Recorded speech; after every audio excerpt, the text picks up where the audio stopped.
शिवसेना नेता आदित्य ठाकरे ने नागपुर में हुई हिंसा के बाद कानून व्यवस्था की स्थिति को लेकर महाराष्ट्र सरकार की आलोचना की। उन्होंने आरोप लगाया कि मुख्यमंत्री के अधीन गृह विभाग अपराध को नियंत्रित करने में विफल रहा है। उन्होंने कहा कि पुलिस के पास कानून लागू करने का स्वतंत्र अधिकार नहीं है। मीडिया रिपोर्टर से बात करते हुए ठाकरे ने कहा कि दुख की बात यह है कि कानून व्यवस्था पुलिस के हाथ में नहीं है।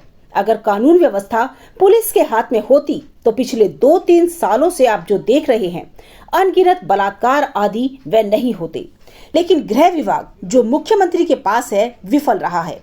आप मेरी रिएक्शन पूछ रहे हैं नागपुर की घटना पे, लेकिन मुझे ये जानना है कि मुख्यमंत्री कार्यालय से क्यों ना कोई रिएक्शन आई जब अफवाहें फैलने लगी थी। जब भी किसी शहर में ऐसी घटना होती है, और ये तो खुद मुख्यमंत्री का शहर है, स्वयं उनका शहर है, मुख्यमंत्री भी है, वो गृह मंत्री भी है, और ये अनुमान लगाया जाता है, मैंने भी सीएमओ काफ़ी नज़दीक से देखा है, कभी भी ऐसी घटना होती है तो पहला रिपोर्ट सीएमओ को आता है, सीएम के मोबाइल फ़ोन पे आता है, होम डिपार्टमेंट भी आता है, दोनों डिपार्टमेंट्स उनके साथ है। क्या उनको पता नहीं था ये होने वाला है? मेरा अंदाज यही है कि भाजपा को महाराष्ट्र का मणिपुर करना है। मणिपुर में अगर आप देखें तो पिछले 1 साल से जैसी बातें हो रही है वैसे ही दंगे हो रहे हैं, किसी न किसी को जलाया जा रहा है, किसी को मारा जा रहा है। क्या आज वहाँ इन्वेस्टमेंट जाएगी? क्या कोई पर्यटन जाएगा? नहीं जाएगा। और यही उनको महाराष्ट्र का करना है, यही हाल उनको महाराष्ट्र के करने हैं। और जहाँ जहाँ भाजपा को शासन चलाने नहीं आता है वहाँ दंगे भड़काते।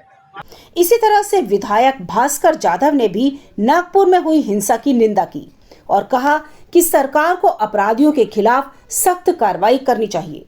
उन्होंने मीडिया को बताया कि अगर सरकार ने समय रहते हुए कार्रवाई की होती तो ये घटना टाली जा सकती थी। जी, मैं कहीं पढ़ रहा था कि वियतनाम जो देश है काफ़ी छोटा है हमसे भी, पॉपुलेशन में छोटा है, साइज से छोटा है, लेकिन 3 गुना ज़्यादा उनकी इलेक्ट्रॉनिक इंडस्ट्री हमारे देश से है।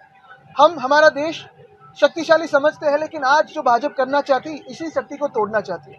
हमें धर्म में बांटना चाहती है, हमें जिलों में बांटना चाहती है, हमें जाति में बांटना चाहती है, ताकि अपनी ताकत जो है हम दुनिया को ना दिखा पाए। और खुद की जो सरकार चलाते हैं, एक तो फेलियर है। पिछले 3 महीनों में 4 महीनों में जब से नई सरकार बनी है तब से आप देख रहे हो अनगिनत रेप हो रहे हैं, अनगिनत अत्याचार हो रहे हैं, किसान आत्महत्या कर रहे हैं।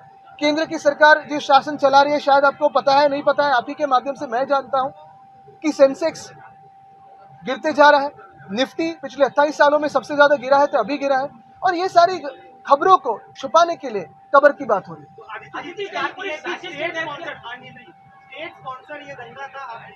स्टेट इंटरवीन नहीं कर रहा है, इतना मैं जानता हूं। और स्टेट को कोई एलिमेंट है स्टेट में जो ये दंगे पसंद करते हैं, लेकिन इसमें मरता है वो आम आदमी मरता है। तकलीफ आम आदमी को होती है, नागरिकों को होती है। अगर आप देखें तो सारे के सारे भाजपा के मंत्री लीजिए या नेतागण लीजिए, उनके बच्चे जो है सारे प्रदेश में पढ़ रहे हैं या व्यवसाय कर रहे हैं। क्यों ना हमारे युवा वैसे कर सकते हैं? उनको तो यही फंसाया जा रहा है कि आज आप आंदोलन करो, आज इसके सामने नाचो, आज उस पर पत्थर फेंको, लेकिन कोई भी बात शिक्षण की नहीं कर रहे हैं, स्वास्थ्य व्यवस्था की कर रहे हैं। राजा से लेके जितने भी नेता हैं, खासतौर पर नीतीश राणे और तमाम लोगों के बयान आपने सुने होंगे, और खासतौर पर जो पिछले 1 महीने का सेशन है, इसी सेशन के दौरान औरंगजेब की उस बारे में ज्यादा चर्चा हुई है, बजाय कि सारे के सारे लोग ये 300, 440 साल 50 साल पुरानी बात कर रहे हैं। सरकार उन्हीं के हाथों में। अगर कब्र को खोदना है, कब्र को तोड़ देना है, तो प्रधानमंत्री महोदय फोन लगा सकते हैं, एएसआई को आदेश दे सकते हैं। लेकिन ये ना करते हुए ये सारी नौटंकी मूवमेंट करनी है उनको, ताकि अपनी बात चलती रहे। और देश की जो किसानों की बात है, महिलाओं की बात है, युवाओं की बात है, आम नागरिक की जो पीड़ित है, जो त्रस्त है, उनकी बातें उन्हें ना सुनाई दे। जो अबू आजमी ने जो स्टेटमेंट दिया था उसकी वजह से कल जो क्लैशेस है, ये तो बी टीम है उनकी, मैं कब से कह रहा हूँ। और ये तो बातें बढ़ती जाएगी। जैसे ही अभी अगर आप देखें तो अर्बन लोकल बॉडी की चुनाव नजदीक आएंगे तो उनकी ए टीम, बी टीम, दूसरे राज्यों से बी टीम, बहुत सारी एक्टिविटी की जाएगी। बजरंग दल का प्रोटेस्ट था, विश्व हिंदू प्रोटेस्ट था, और महाराष्ट्र था, पुलिस का बंदोबस्त भी था। तो आपको लगता है कि ये जो राइट्स हुए कि इंटेलिजेंस फेलियर की नहीं, मैं तो कहता हूँ ये प्रोटेस्ट के बदले जाओ, कब्र को तोड़ दो, लेकिन भाजपा के नेताओं के जो बच्चे परदेश में पढ़ रहे हैं या व्यवसाय कर रहे हैं, उनको उस प्रोटेस्ट में आगे रखो, क्योंकि केसेस होने वाले हैं वो हमारे युवाओं पे होने वाले हैं। भड़का भड़की जो हो रही है वो हमारे युवाओं में हो रही है। ये इनके बच्चे सारे जो है परदेश में मजा कर रहे हैं। और एक बात, इसमें प्रोटेस्ट की जरूरत ही नहीं है। ये सारा मामला प्रधानमंत्री महोदय के हाथों में है। एएसआई को आदेश दे और कब्र को निकाल दे, एक दिन में मामला खत्म हो सकता है। Do you think it's an intelligence failure? सरकार की फेलियर है, इंटेलिजेंस को क्यों ब्लेम करें हम? Thank you.